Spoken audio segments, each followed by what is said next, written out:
Assalamualaikum warahmatullahi wabarakatuh. Apa kabar Kristupers semuanya? Semoga kita senantiasa mendapat bimbingan Allah menuju jalan yang lurus. Saat ini, kita hidup dalam era di mana kejahatan dan fitnah semakin merajalela. Namun jangan biarkan diri Anda terjebak dalam perangkap kegelapan ini. Mari kita bersama-sama mengungkap misteri di balik kekuasaan iblis dan pasukannya yang menghancurkan hidup kita. Iblis bisa saja suka atau bahkan tidak suka dengan informasi ini, karena akan terungkap kebenaran yang tersembunyi tentang kabinetnya yang kuat, namun gelap dan berbahaya.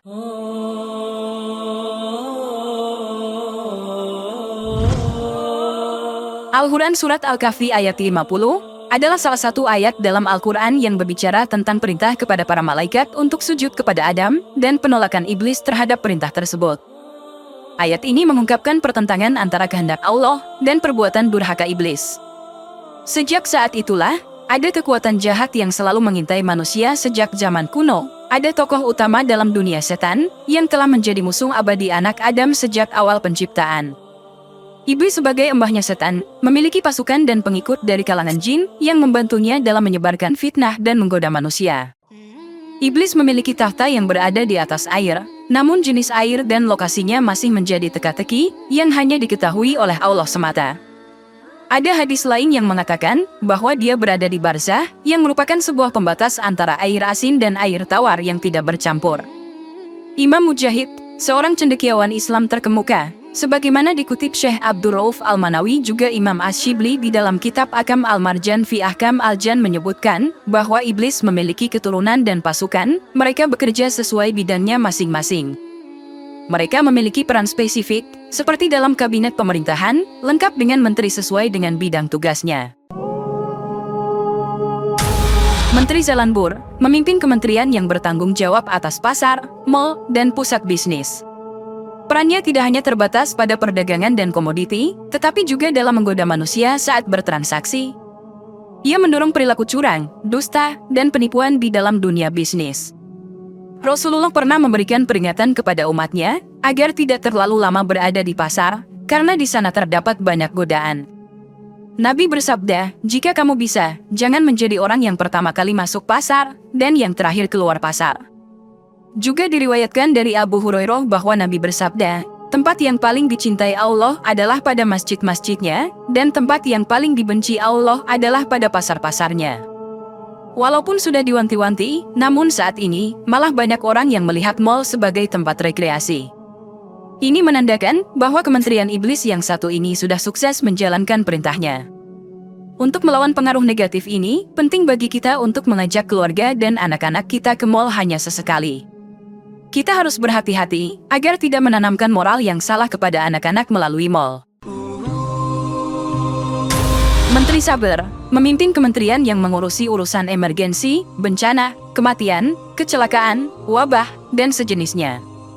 Namun, tugasnya bukanlah untuk memberikan dukungan dan ketenangan dalam menghadapi cobaan tersebut, melainkan justru memperburuk keadaan dengan membangkitkan protes dan keluhan terhadap Tuhan. Saat manusia mengalami musibah, Menteri Sabar dan pasukannya berusaha untuk membuat mereka tidak tenang dan tidak sabar, serta meragukan keadilan Tuhan. Mereka menghasut manusia agar marah, kecewa, dan menyalahkan Allah. Namun, jika manusia mampu mengucapkan Inna lillahi wa inna ilaihi roji'un dengan sungguh-sungguh, mereka akan merasakan kehadiran Allah yang akan menenangkan jiwa mereka. Kemudian ingatlah pesan Nabi Muhammad, sesungguhnya, sakitnya orang muslim itu membuat Allah menghilangkan kesalahan-kesalahan, sebagaimana api yang menghilangkan kotoran emas dan perak. Menteri Al-Awar memimpin kementerian yang bertanggung jawab atas dunia seksual dan nafsu birahi.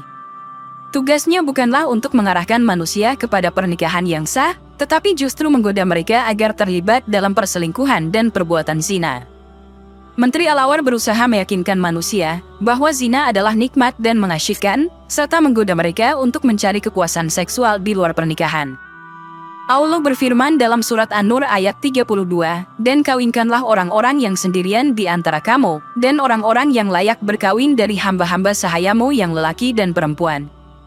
Jika mereka miskin, Allah akan memampukan mereka dengan karunia-Nya, dan Allah Maha Luas pemberiannya lagi Maha Mengetahui." Agama Islam telah menetapkan pernikahan sebagai jalan yang benar, menjanjikan kecukupan bagi mereka yang menikah, meskipun mereka mungkin miskin sebelumnya. Menikah dianggap sebagai cara untuk mematikan misi Kementerian Al-Awar. Namun, para pejabat dan pegawai di Kementerian Al-Awar terus berupaya memberdaya manusia agar terlibat dalam perbuatan terlarang tersebut. Menteri Masud memimpin kementerian yang bertanggung jawab atas pemberitaan dan informasi. Tugasnya adalah mempengaruhi dan memanipulasi berita, baik melalui media mainstream maupun media sosial. Menteri Masud dan pasukannya berusaha menyebarkan fitnah, hoaks, dan konten negatif untuk menciptakan kekacauan dalam masyarakat. Mereka memanfaatkan kebebasan pers dan kekuatan media untuk menyebarkan propaganda yang menyesatkan, mengaburkan fakta, dan mempengaruhi opini publik. Tujuannya adalah mengganggu ketertiban sosial, merusak kepercayaan, dan memicu konflik antar individu maupun kelompok.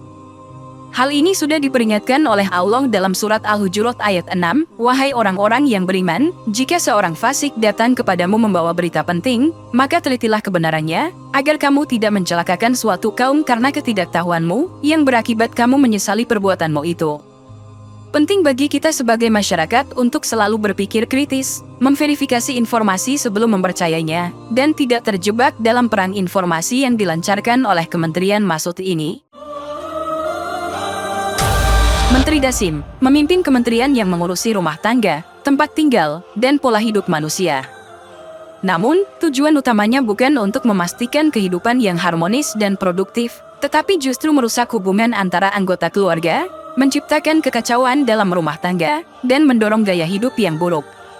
Menteri Dasim dan pasukannya berusaha menggoda manusia agar terjerumus dalam perbuatan maksiat, seperti alkohol, judi, pergaulan bebas, dan kecanduan internet, sebagai pemicu retaknya rumah tangga. Untuk melawan pengaruh negatif Menteri Dasim, kita perlu memprioritaskan nilai-nilai agama, komunikasi yang baik antara anggota keluarga, serta hindari perbuatan-perbuatan yang melanggar prinsip-prinsip agama. Nabi berpesan, "Pergaulilah istrimu sesuai seleramu, berilah ia makan jika kamu makan, berilah pakaian jika kamu berpakaian, tetapi janganlah kamu tampar wajahnya, dan jangan pula kamu pukul." Hadits ini menyiratkan maksud bahwa sikap suami yang tidak memukul dan suka memberi maaf mencerminkan tindakan melawan godaan pasukan iblis. Bahkan menurut sebuah hadis, memisahkan suami istri adalah prestasi terbesar dari pasukan iblis. Nabi bersabda, "Sesungguhnya singgasana iblis berada di atas laut, dia mengutus para pasukannya. Setan yang paling dekat kedudukannya adalah yang paling besar godaannya, di antara mereka ada yang melapor, 'Saya telah melakukan godaan ini.' Iblis berkomentar, 'Kamu belum melakukan apa-apa.' Datan yang lain melaporkan, 'Saya menggoda seseorang, sehingga ketika saya meninggalkannya, dia telah berpisah dengan istrinya.' Kemudian iblis mengajaknya untuk duduk di dekatnya dan berkata, 'Sebaik-baik setan adalah kamu.'" Menteri Al-Abyad memimpin kementerian yang bertanggung jawab atas pendidikan dan pengajaran. Tugasnya bukanlah untuk menyebarkan pengetahuan yang bermanfaat dan moral yang baik, tetapi justru mempengaruhi sistem pendidikan agar menciptakan generasi yang jauh dari nilai-nilai agama, moralitas, dan integritas. Menteri Al-Abyad dan pasukannya berusaha menggoda generasi muda agar malas menulis skripsi atau berbagai penelitian ilmiah lainnya, agar umat Islam semakin tertinggal dengan umat Yahudi dan menjadi ketergantungan kepada mereka. Hal ini tentu sudah diperingatkan oleh Nabi, siapa yang menempuh jalan untuk mencari ilmu, maka Allah akan mudahkan baginya jalan menuju surga. Bahkan Allah sendiri mengajari kita dengan berdoa, "Robbi zidni ilma, ya Tuhanku, tambahkanlah ilmu kepadaku." Untuk melawan pengaruh negatif Menteri Iblis terkutuk ini, penting bagi kita sebagai masyarakat untuk terlibat aktif dalam pendidikan anak-anak kita. Menteri Al-Akyas memimpin kementerian yang bertugas menghalangi manusia dalam melakukan peribadatan kepada Tuhan mereka. Mereka berusaha mempengaruhi manusia agar menjauhkan diri dari praktik keagamaan, meninggalkan kewajiban beribadah, dan meragukan eksistensi Tuhan.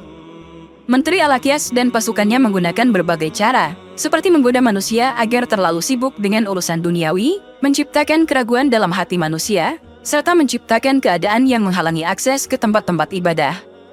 Mereka juga menggoda manusia agar manusia itu menghalangi teman atau kerabatnya beribadah. Surat Al-Baqarah ayat 114, Surat Hud ayat 19, Surat An-Nahl ayat 88, Surat Al-Hajj ayat 25, dan Surat Muhammad ayat 32, adalah beberapa ayat Al-Quran yang menunjukkan bahwa Allah menyiksa orang yang menghalangi orang lain untuk beribadah. Untuk melawan pengaruh negatif ini, kita harus memperkuat iman dan ketekunan dalam beribadah, dan penting untuk belajar toleransi. Kita perlu menyadari upaya Menteri Al-Aqyas untuk menggoda dan menghalangi kita, serta menjaga kehidupan spiritual kita dengan membentuk komunitas yang saling mendukung dan memperkuat keyakinan kita. Menteri Murah memimpin kementerian yang bertanggung jawab atas seni dan budaya. Tugasnya bukanlah untuk mendorong seni yang bermakna dan budaya yang positif, tetapi justru mempengaruhi manusia agar terlibat dalam seni yang melenceng, karya-karya yang mengandung kekerasan, kejahatan, pornografi, dan melanggar nilai-nilai moral. Menteri Murah dan pasukannya berusaha untuk merusak kesucian seni dan mengarahkan manusia kepada kesenangan dan hiburan yang sesat. Mereka juga berusaha untuk mempengaruhi manusia agar meniru perilaku negatif yang ditampilkan dalam seni dan budaya. Untuk melawan pengaruh negatif ini, penting bagi kita sebagai masyarakat untuk menyaring seni dan budaya yang kita konsumsi, memilih yang sesuai dengan nilai-nilai agama dan moralitas. Kita juga harus memperkuat nilai-nilai budaya yang baik dan mendukung perkembangan seni yang positif. Dalam menghadapi godaan dan pengaruh iblis, manusia diberikan perlindungan oleh Allah melalui kalimat-kalimat thayyibah. Kalimat-kalimat ini merupakan kata-kata yang baik, suci, dan penuh keberkahan, serta mampu melawan godaan iblis. Salah satu kalimat thayyibah yang sangat dianjurkan adalah La ilaha illallah, yang berarti tiada Tuhan kecuali Allah. Kalimat ini adalah inti ajaran tauhid dalam Islam, dan merupakan kalimat pemisah antara keimanan yang lurus dan kesyirikan. Rasulullah juga memberikan rekomendasi kepada umatnya untuk memperbanyak membaca kalimat-kalimat thayyibah sebagai bentuk perlindungan diri dari godaan iblis. Di antara kalimat-kalimat thayyibah memiliki kehebatan tersendiri dalam mematahkan punggung iblis. Ketika iblis menyaksikan umat manusia mengucapkan kalimat ini dengan penuh keimanan dan ketulusan, dia merasa terpukul dan kalah. Iblis menyadari bahwa kalimat ini merupakan bentuk penolakan terhadap kesyirikan dan merupakan kunci menuju keimanan yang lurus. Semoga dapat bermanfaat untuk kita semua. Wallahu a'lam bishawab. Wassalamualaikum warahmatullahi wabarakatuh.